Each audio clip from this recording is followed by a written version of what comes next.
अंग्रेजी में क्या कहेंगे? और हिंदी में क्या कहेंगे? नाम से ही पता चल रहा है कि बहुपद मतलब बड़ी मनी पद होगा। बड़ी मनी ध्यान देंगे।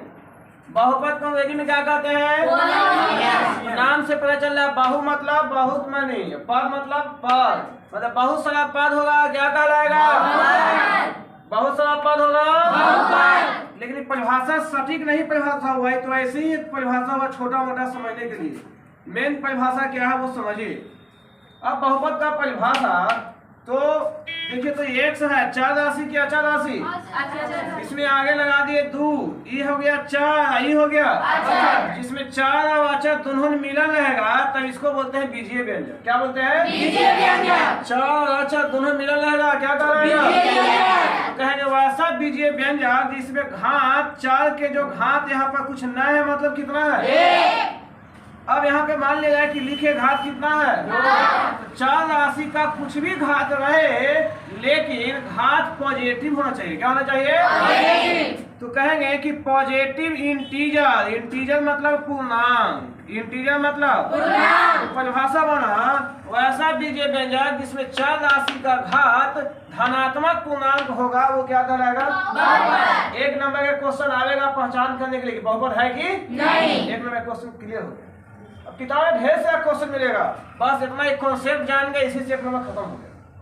तो बताइए बहुपद का परिभाषा क्या हो गया? वैसा बीजीय व्यंजक जिसमें चार राशि का घात क्या होना चाहिए? धनात्मक पूर्णांक। धनात्मक पूर्णांक मतलब पूरा पूरा, पूर्णांक मतलब जैसे x के पावर अगर हम कह दें कि -13 या कह दें 13/2, क्या पूरा पूर्णांक है? अगर हम कहें कि बाबू x के पावर है 7/2, क्या पूरा पूरा है? तो धनात्मक के साथ साथ पूरा पूरा अंक होगा तब उसे हम क्या कहेंगे? तो बोलिएगा वैसा बीजीय व्यंजक जिसमें चार राशि का घात धनात्मक पूर्णांक हो, उसे हम क्या कहेंगे? बहुपद को p, चूंकि पोलिनोमियल लिखा है इसलिए इसे p से सूचित करते हैं। बहुपद अगर x के फॉर्म में रहेगा तो लिखेंगे px, y के फॉर्म में रहेगा py। यहाँ तक बात समझ गए सब लोग?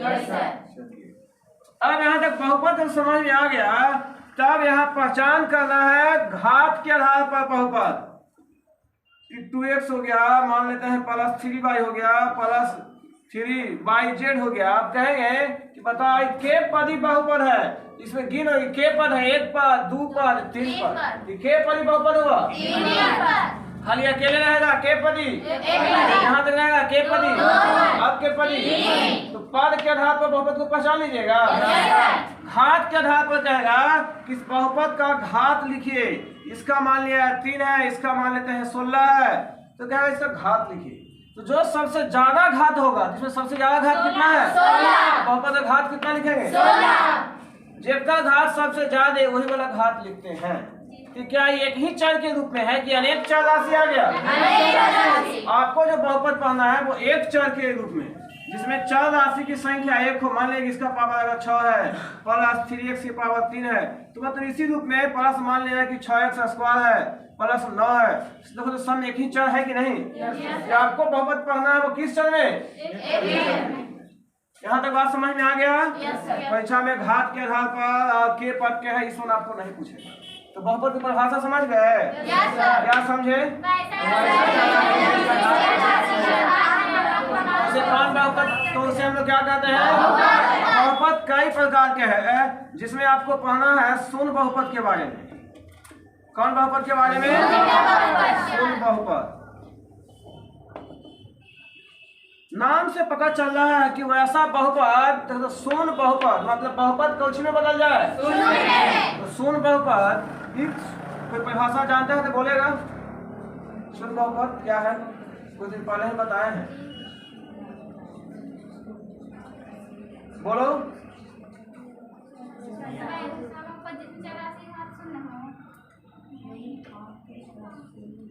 जानिए, अब मान लिया जाए कि यहाँ पे हम लिखें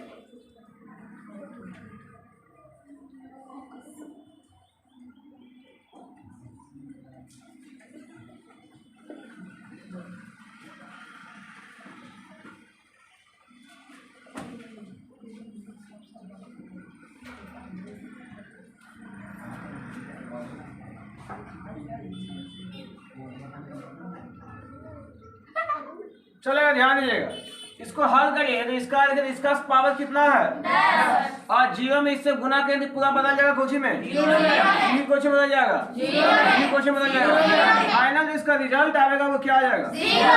तो ऐसा बहुपद जिसमें चर राशि का जो गुणांक है, देखिए गुणांक जो है वो कोची हो गया तो गुणांक जीरो है तो गुना करेंगे तो देखिए तो गुना करने से पूरा जो फाइनल जो रिजल्ट आ जाएगा वो कुछ आ जाएगा तो जीरो में बदल गया तो कौन बहुपद हो गया? तो शून्य बहुपद का घात यहाँ पे कुछ लिखिए, 10 लिखिए, 109 लिखिए, कुछ लिखिए, कोई फर्क पड़ेगा? नहीं। बताइए शून्य बहुपद का घात क्या होता है? अनंत। घात क्या होता है? शून्य बहुपद का घात क्या होता है? शून्य बहुपद का घात क्या होगा? शून्य बहुपद का घात क्या होगा? और जिसमें चर राशि का गुणांक क्या होगा? मतलब गुणांक शून्य होगा तो कौन बहुपद? शून्य बहुपद का घात क्या होगा? बात समझ में आ गया? अब एक कहना है अचर बहुपद। कौन बहुपद? इसको समझिए। अचर मतलब समझते हैं कि गणितीय हल के दौरान वैसा राशि जिसका मान ना बदले। इसमें देखिए तो मान लिया जाए कि हम ले लें 5 गुना x के पावर 0 प्लस 6 गुना x के पावर 0 प्लस 9 गुना x के पावर 0। किसी संख्या का पावर शून्य रहता है तो उसका मान कितना? 1 पे 5 से गुना करिए, कितना हो जाएगा? 5। पावर 1 पे 6 से गुना करिए, कितना? 1 9 में गुना करिए, कितना? जोड़िए 9 6 15 5। देखिए तो ये चर राशि है कि अचर राशि है? तो कहेंगे वैसा बहुपद जिसमें चर राशि का घात क्या हो? घात क्या है? शून्य। घात क्या हो? तो चर राशि का घात शून्य रहता है तो किसी संख्या का घात शून्य तो मान कितना? 1 रहेगा। और 1 में चर राशि यहाँ जो अचर राशि है गुना करेंगे तो अंक में रहेगा। फाइनल रिजल्ट जो आया है वो अचर के रूप में ना। बताओ अचर बहुपद किसे कहेंगे? जिसमें चर राशि का घात क्या होगा? 0। इसका गुणांक देखिए तो अचर का परिभाषा हो गया कि घात रहेगा शून्य, इसे ही हम लोग क्या कहते हैं? शून्य बहुपद से क्या हो गया कि इसका गुणांक रहेगा शून्य और घात अनंत। कुछ भी आप लिख सकते हैं। केवल बहुपद देख लिए, एक देख लिए शून्य बहुपद, एक देख लिए अचर बहुपद। यहाँ तक जब आप समझ गए कुछ पॉइंट बना के लिख लीजिएगा, बहुपद के डिफिनेशन लिख लीजिए।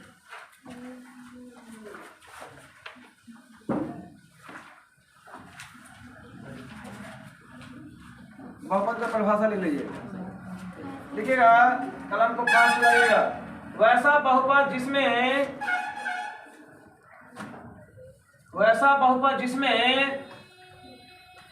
चर राशि का घात धनात्मक पूर्णांक हो। वैसा बहुपद जिसमें चर राशि का घात धनात्मक पूर्णांक हो। वैसा बहुपद जिसमें चर राशि का घात धनात्मक पूर्णांक हो।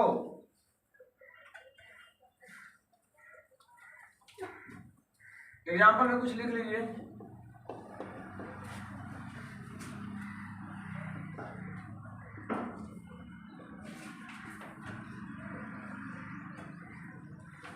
लिख लीजिए।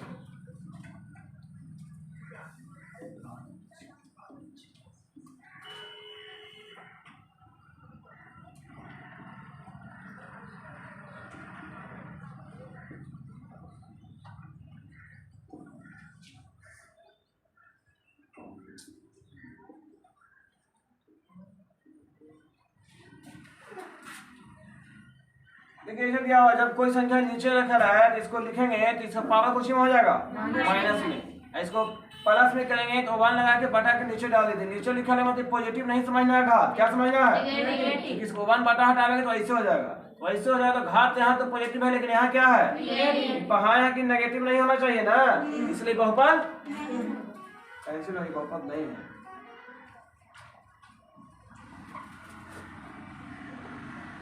अब अचर बहुपद लिख के रख दीजिएगा। आप लोग को मालूम होता है कि जो टॉपिक पढ़ाई होगा फिर भी वो टॉपिक देख के नहीं आता है। अचर बहुपद लिख करके डैश लिखेगा वैसा बहुपद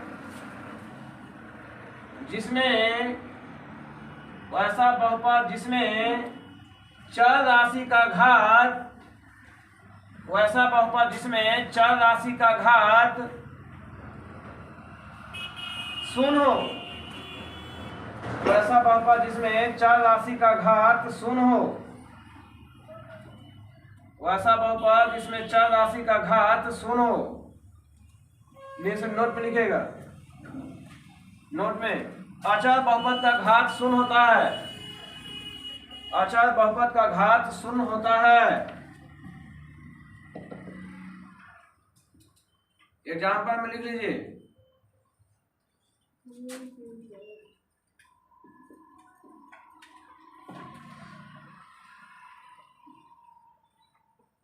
एग्जाम्पल में लिख लीजिए 6x की पावर 0 प्लस 9x की पावर 0 प्लस 7x की पावर 0।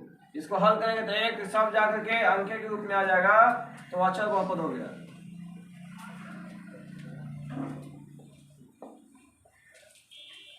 तब इसके बाद लिखेगा शून्य बहुपद।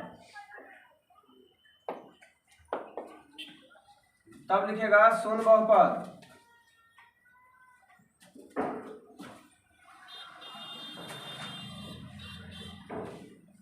शून्य बहुपद लिखेगा वैसा बहुपद जिसमें चर राशि का गुणांक शून्य हो। वैसा बहुपद जिसमें चर राशि का गुणांक शून्य हो। वैसा बहुपद जिसमें चर राशि का गुणांक शून्य हो। वैसा बहुपद जिसमें चर राशि का गुणांक शून्य हो। नीचे से नोट में लिखेगा चर राशि का गुणांक शून्य हो। नोट में लिखेगा शून्य बहुपद का घात अनंत होता है। शून्य बहुपद का घात अनंत होता है।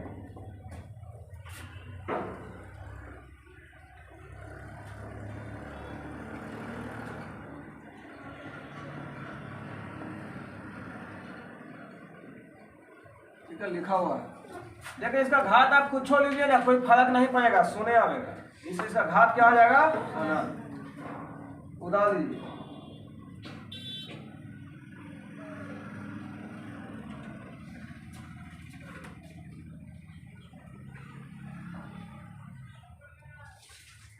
अब यहां से जो आपको पढ़ना है वो क्वाड्रेटिक पोलिनोमियल मतलब द्विघात बहुपद आपको सिलेबस में पढ़ना है।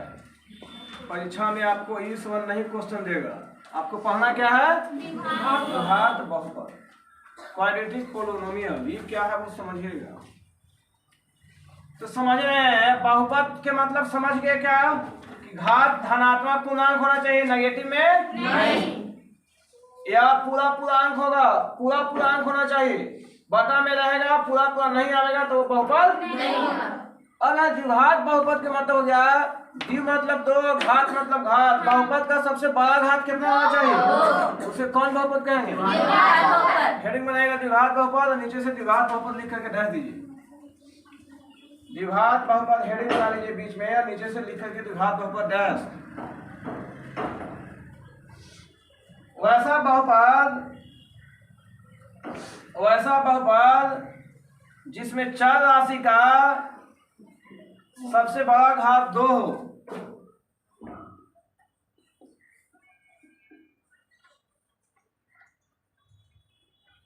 वैसा बहुपद जिसमें चर राशि का सबसे बड़ा घात 2 हो। और आप चेंज करके इसका व्यापक रूप बोर्ड पर लिखा हुआ है, घेर के लिख लीजिए। इसका व्यापक रूप लिखा हुआ है x² plus bx plus c। Board पर लिखा हुआ है, देख के लिख लीजिए।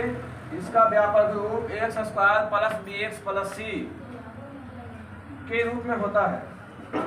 के रूप में होता है। इसका व्यापक रूप x² plus bx plus c के रूप में होता है। प्लस c के रूप में होता है। जहां x² के गुणांक को a एक्स स्क्वायर के गुणांक को एक्स स्क्वायर के गुणांक को जहां एक्स स्क्वायर के गुणांक को एक्स के गुणांक को बी, ऐसे लिखेगा जहां एक्स स्क्वायर का गुणांक ए को नहीं, जहां एक्स स्क्वायर का गुणांक ए, एक्स का गुणांक बी एवं सी तीनों अचर राशि है। जहां एक्स स्क्वायर का गुणांक ए, एक्स का गुणांक बी एवं सी तीनों अचर राशि है, एवं सी तीनों अचर राशि है।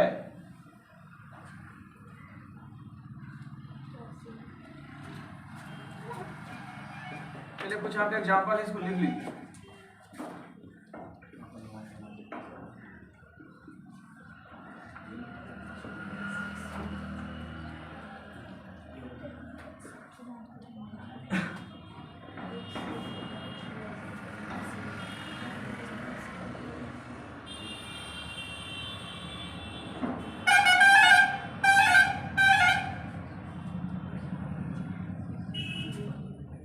चलिएगा बताइए इसको तीनों क्वेश्चन को।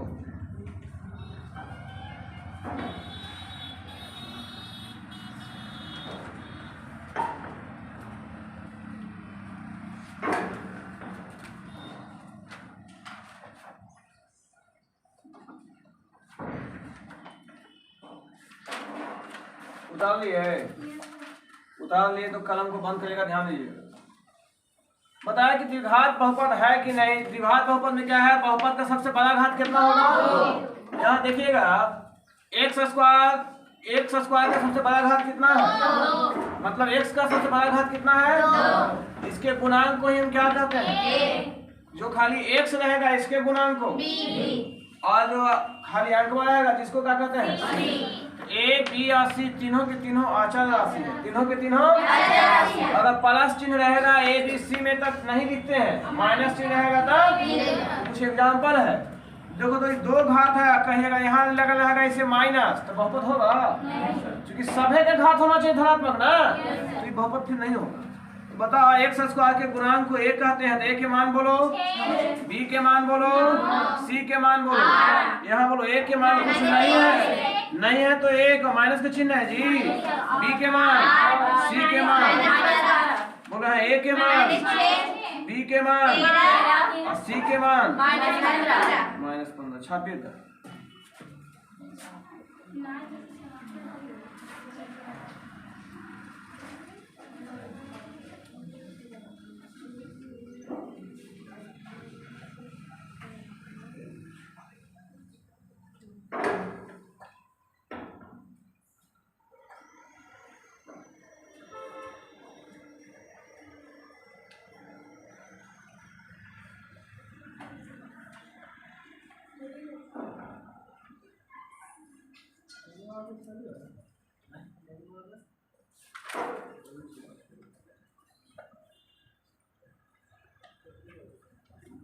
उदाहरण लिए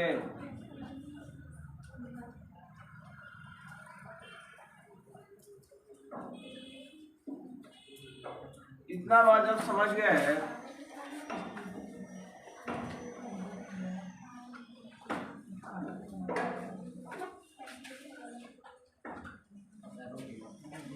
लिखेगा ये पॉइंट बना के लिखेगा, यदि बहुपद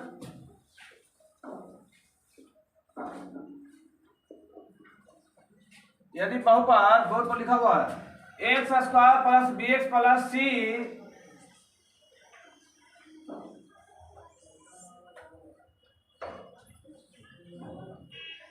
यदि बहुपद X square plus B X plus C के रूप में हो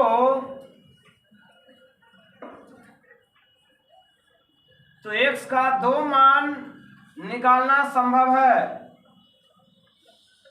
तो एक्स का दो मान निकालना संभव है।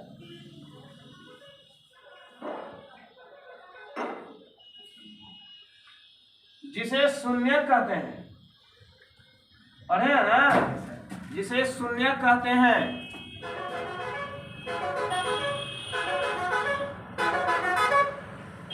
पहले शून्य को पहले शून्य को लिखेगा अल्फा, संकेत अल्फा लिखेगा इसे, और संकेत में भी लिखेगा अल्फा। दोनों तरीके से अल्फा लिखते हैं, जिसे पहले शून्य को अल्फा एवं दूसरे शून्य को बीटा। पहले शून्य को अल्फा एवं दूसरे शून्य को बीटा से सूचित करते हैं। पहले शून्य को अल्फा एवं दूसरे शून्य को बीटा से सूचित करते हैं। पहले शून्य को अल्फा एवं दूसरे शून्य को बीटा से सूचित करते हैं। कलम बंद करेगा, ध्यान दीजिएगा। बताओ यहाँ घात एक साथ सबसे बड़ा घात कितना है? 2। बराबर 0 है क्या? नहीं। बराबर 0 रहेगा, समीकरण हो जाएगा। हाँ, तो x का सबसे बड़ा घात कितना है? 2। यहाँ x का k को मान निकलेगा? 2। जो मान निकलेगा ना उसी को हम कहते हैं शून्य। क्या कहते हैं? शून्य। तो बहुपद के द्विघात बहुपद के k को शून्य होगा। पहल का शून्य के यदि आप बीटा कहिएगा तो दूसरा का के पहल का अल्फा कहेंगे, दूसरा का के। तो बताओ द्विघात बहुपद के k को शून्य, पहल का शून्य के, दूसरा का के, इसका व्यापक रूप बोलो। अरे दिमाग में बात ये नहीं हट रहा होगा कि सर आखिर शून्य है क्या? कोई जानवर मतलब तो नाम नहीं है। अंग्रेजी में इसको बोलते हैं जीरोज। अंग्रेजी में क्या बोलते हैं? जीरोज। अंग्रेजी में जीरोज। जीरोज अंग्रेजी में क्या बोलते हैं? जीरोज। तो आगे हम समझेंगे कि शून्य का है क्या। शून्य है क्या? उसको देखिए शून्य क्या है, जानते हैं तो बोलिएगा। समझते हैं? आइए तो नहीं समझते हैं। सुने होंगे कि भाई फलाना व्यक्ति पटना से दिल्ली से पटना आ रहा था और रास्ते में कोई इसको दोस्त से मुलाकात हो गया और वो कहा कि हम जिएंगे साथ साथ मरेंगे साथ। हमारे घर वाली बना के दिए परोठा, तो लो भाई हम खा रहे हैं, तुम देखोगे तो तुम भी खा लो। और उसको ईसाई से उसको खिलाया और 1-2 घंटे के बाद उसको होशों का वास नहीं रहा, बेहोश हो गया। और वो आदमी जितना सूटकेस में जितना पैसा जो भी लिया था लिया वहां से चल दिया। ऐसा गान सुने, ऐसा बात सुने होंगे। डॉक्टर के पास हम जाते हैं कि बीमार इलाज करवाने के लिए, जब ऑपरेशन की बारी आता है डॉक्टर कहता है कि ठीक है इसको सुनना करना पड़ेगा। तो उस अंग में आपको सुई देता है और वो पता नहीं, आप देखते तो हैं लेकिन आपको कुछ दिक्कत शरीर में महसूस नहीं होता। तो सुनना वाला इंजेक्शन लगाता है। क्या कहता है? वैसा इंजेक्शन जो लगा देने के बाद आदमी को होशो का वास नहीं रहता, उसे क्या कहते हैं? सुनना करे वाला दवाई। सुनना करे वाला तो यह वैसने है, वैसा मान वैसा दवाई जो ले जाके लगा दे तो आदमी क्या हो जाए? सुनना हो जाए। कुछ दिमाग उसको काम नहीं करता हो।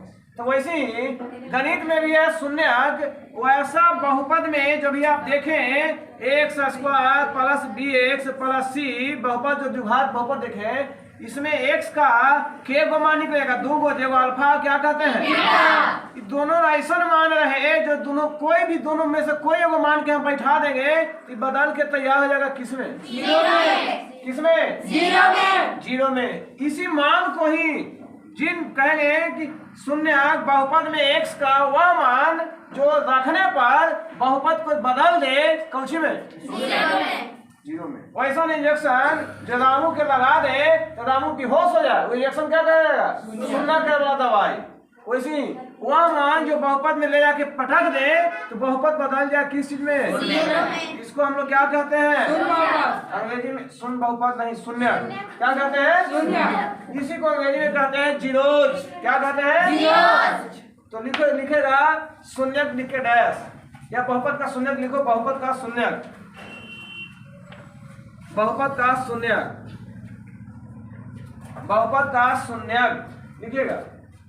बहुपद में x का वह मान, बहुपद में x का वह मान जिसे रखने पर बहुपद शून्य में बदल जाता है।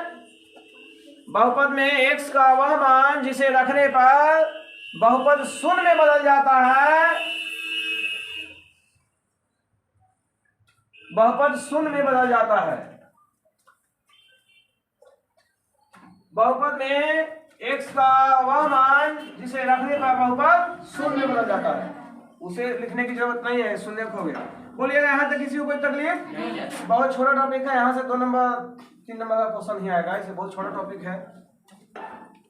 अब यहाँ से समझिएगा आप, शून्य का योगफल, शून्य का गुणनफल, इसमें यहाँ पढ़ना है।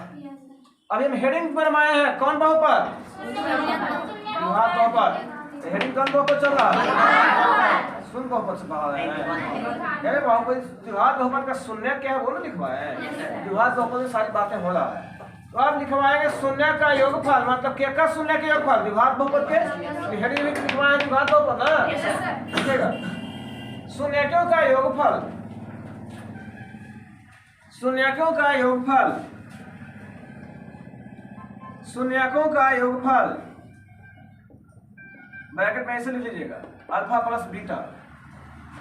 बोलिए फार्मूला लिख लीजिए, शून्यकों का योगफल ब्रैकेट में लिख लीजिएगा, अल्फा प्लस बीटा, लिख लीजिए माइनस बी बटे ए। फिर लिखिएगा शून्यकों का गुणनफल, शून्यकों का गुणनफल ब्रैकेट में लिखिएगा अल्फा गुने बीटा।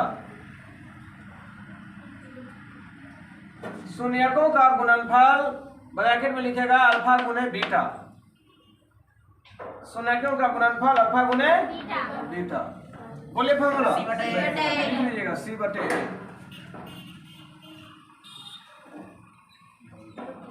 आपके यही दो फार्मूला द्विघात बहुपद के शून्यक में आपको पढ़ना है। तो बोलो यहाँ तक किसी को कोई दिक्कत है? यहाँ तक कोई दिक्कत? हाँ, शून्यकों का योगफल बोलो, गुणनफल बोलो। द्विघात बहुपद में इतना बात आपको पढ़ना है। अब ध्यान दीजिएगा, यहाँ से कुछ क्वेश्चन आपका तैयार हो गया। दीजिए ध्यान दो। अगर हम कहें कि 6x² माइनस 7x प्लस 12 बहुपद है, इसमें शून्य का योगफल निकालिए। बोलो अल्फा प्लस फार्मूला बोलो, माइनस फार्मूला बोलो ना है, बी के मानमा बोलो और ए के मान बोलो, बाहर माइनस आता, आंसर हो गया ना। ये बनेगा कब? जब ये वाला बतिया जानिएगा, जो ऑब्जेक्टिव क्वेश्चन दिले रहेगा। आगे कहेगा कि अल्फा गुने बीटा निकालिए। बोलिए फार्मूला, सी के मान बोलिए, ए के मान बोलिए, 6 गुना कितना बचा? तो अल्फा प्लस बीटा, अल्फा गुने बीटा निकल गया ना जी।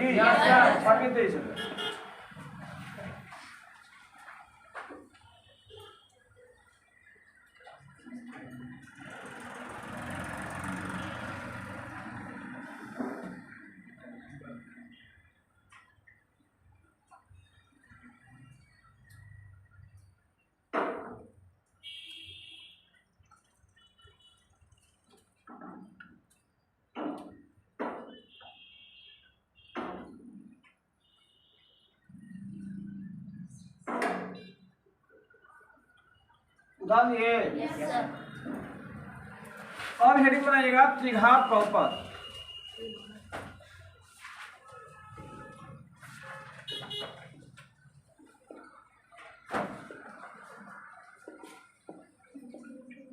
त्रिघात बहुपद हेडिंग बना लीजिए। लिखेगा त्रिघात बहुपद हेडिंग बनाएगा, नीचे से त्रिघात बहुपद लिख के डैश। त्रिघात बहुपद हेडिंग बना लिए तो नीचे से त्रिघात बहुपद लिख करके डैश दीजिएगा और लिखेगा वैसा बहुपद, वैसा बहुपद, वैसा बहुपद जिसमें चर राशि का सबसे बड़ा घात 3 हो।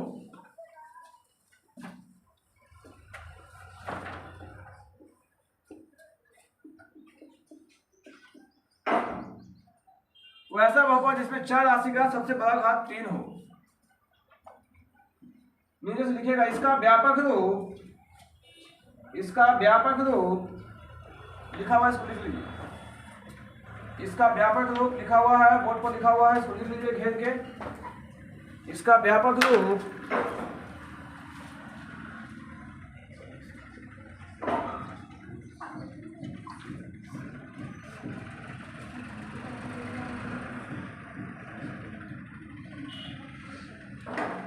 इसका व्यापक रूप लिखा हुआ है, इसको लिख लीजिए।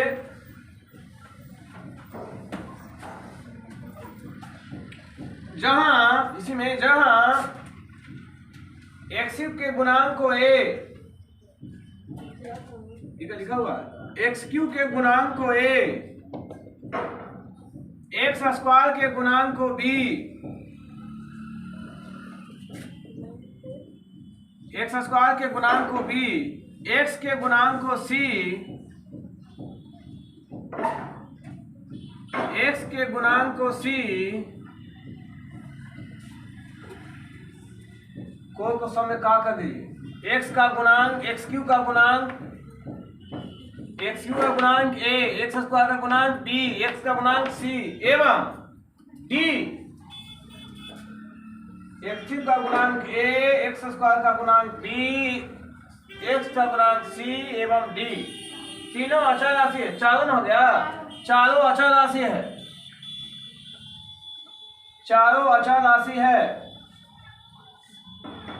चारों अचर राशि है। चलिए एग्जाम्पल में देखिए, यहाँ पे क्वेश्चन लिखा हुआ है, बोलो यहाँ ए कितना है, तो एक्स क्यूब का सबसे बड़ा घात देखो तो 3 है कि नहीं, घात के ऊपर ए के मान बोलो, बी के मान बोलो, सी के मान बोलो, डी के मान बोलो। यदि माइनस में यहाँ पे कुछ नहीं रहता, माइनस खाली माइनस लिखा रहता तो माइनस एक्स कहते, सॉरी माइनस एक्स नहीं, माइनस कितना कहते, एक्स के जगह पे खाली ऐसे माइनस आ रहा तो माइनस एक में लिखते, लेकिन अभी यहाँ पे बात नहीं, यहाँ पे अगर माइनस चिन्ह रहा तो माइनस में लिखते, माइनस में रहा तो माइनस में लिखते, लेकिन पांच में तो छोड़ दिए हैं, उतार लीजिए। तब पॉइंट बना के लिखिए, कलम था फास्ट चलाइएगा, तो छूटेगा भी, कलम फास्ट नहीं चलाइएगा था। अगला पॉइंट लिखिएगा, त्रिघात बहुपद का 3 शून्यक होता है, त्रिघात बहुपद का 3 शून्यक होता है,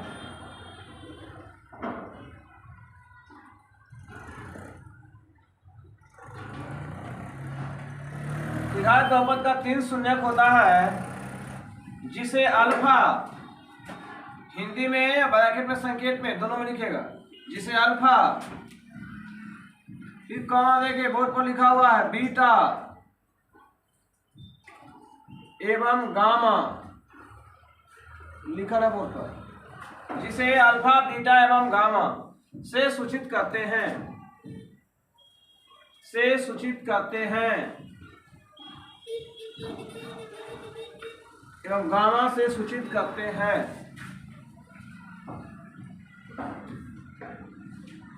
गामा का लिखा हुआ है, गामा ऐसे गामा, गामा से सूचित करते हैं।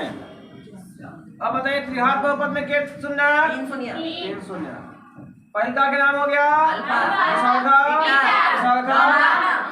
अब इसमें भी फॉर्मूला है, तो पॉइंट बना के लिखिएगा, शून्यकों का योगफल, किसका शून्यकों का योगफल, हेडिंग ये बना है त्रिघात बहुपद ना, तो लिखिएगा शून्यकों का योगफल, मतलब क्या हो गया, alpha plus beta plus gamma, तो जानता है तो बोलो जल्दी से, बोलो जी, तो लिख लो माइनस बी बटा A, alpha plus beta plus gamma लिख लो माइनस बी बटा ए।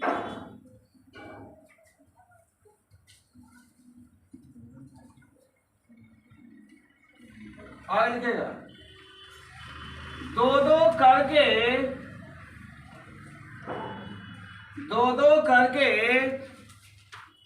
शून्यकों के गुणनफल,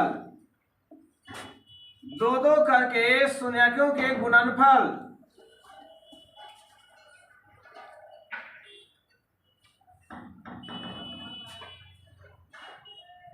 दो करके शून्यकों का योगफल, दो करके शून्यकों का योगफल का, दो करके शून्यकों का गुणनफल का योगफल, ब्रैकेट में से लिख दीजिए। तो दो को करके है कि नहीं, अल्फा बीटा दोनों के गुणनफल है कि नहीं, बहुत पर ध्यान देगा। यहाँ देखो तो दो करके देखो तो पिछल का लास्ट वाला गुणनफल है कि नहीं, लास्ट और फर्स्ट गुणनफल है कि नहीं, सब के योगफल है कि नहीं, लिख लो योगफल, बोलो फॉर्मूला, बोलो जी, सी बटा ए, हाँ रूट डी माइनस डी बटे, लिख लो। अब आगे लिखेगा शून्यकों का गुणनफल, बोलो फॉर्मूला लिख लो। शून्यकों का गुणनफल, ये बार ऐसे लिखना, अल्फा गुणे बीटा गुणे गामा, सी बटे ए, सी बटे ए। ये फार्मूला हो गया शून्यकों का गुणनफल, अल्फा गुणे बीटा गुणे गामा, सी बटे ए। अब देखिए क्वेश्चन जो यहाँ पे ले लेते हैं, ये क्वेश्चन को देख लें। 6x square 6x cube minus 12x square plus 17x minus 18। ध्यान दिएगा जी, ये क्वेश्चन एगो दिया हुआ ऑब्जेक्टिव क्वेश्चन ऐसे रहेगा। अब पूछ देगा शून्यकों का योगफल ज्ञात करो। बोलो योगफल मतलब क्या हो गया? Alpha plus beta plus gamma. Formula बोलिए माइनस बी बटे बी के मान देखो एक्स स्क्वायर के गुणांक में बी, तो फॉर्मूला वाला माइनस, ये है कोची माइनस, फॉर्मूला वाला ये है माइनस में ना जी। और ए के मान कितना है? माइनस वाला से प्लस वाला ना, 6 गुना। अब ऐसे निकालेगा दूतू को करके योगफल के गुणनफल, मतलब बोलो alpha beta plus beta gamma, beta gamma plus gamma alpha. बोलो फॉर्मूला माइनस डी बटे माइनस, फॉर्मूला वाला डी के मान बोलो, तो ऐसे ना लिखेंगे। और ए के मान बोलो 6 से रह दो, माइनस 18 से प्लस 18 ना, और 6 3 हो गया। और अल्फा गुने बीटा गुने गामा, बोलो सी बटे, सी के मान बोलो 17 बटे, यही आंसर हो गया। द्विघात बहुपद त्रिघात बहुपद आपके 10th के सिलेबस में टू द पॉइंट यही बात पढ़ना था, जो आपका समाप्त हो गया त्रिघात बहुपद तक।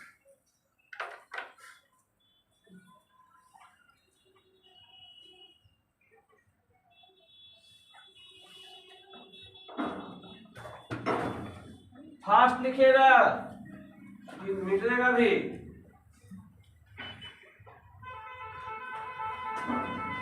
द्विघात बहुपद त्रिघात बहुपद फार्मूला सबके क्लियर हो गया यहाँ तक?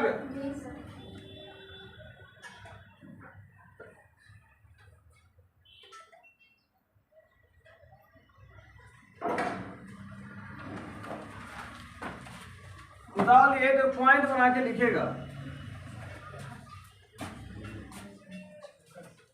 उदाहरण ये तो पॉइंट बना के लिखेंगे।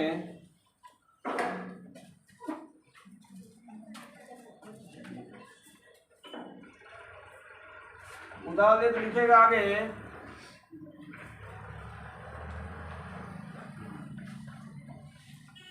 लिखेगा भाजक भाजक भाज का गुणनखंड होता है, भाजक भाज का गुणनखंड होता है यदि शेष शून्य हो। भाजक भाज का गुणनखंड होता है यदि शेष शून्य हो।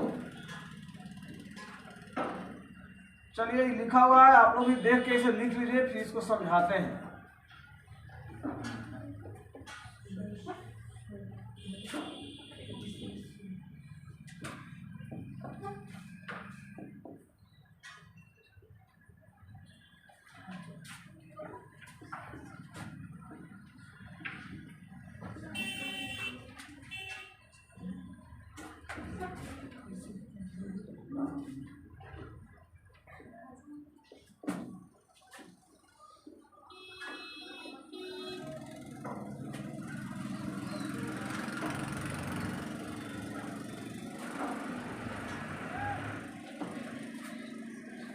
चलिए इसको उतार लीजिए।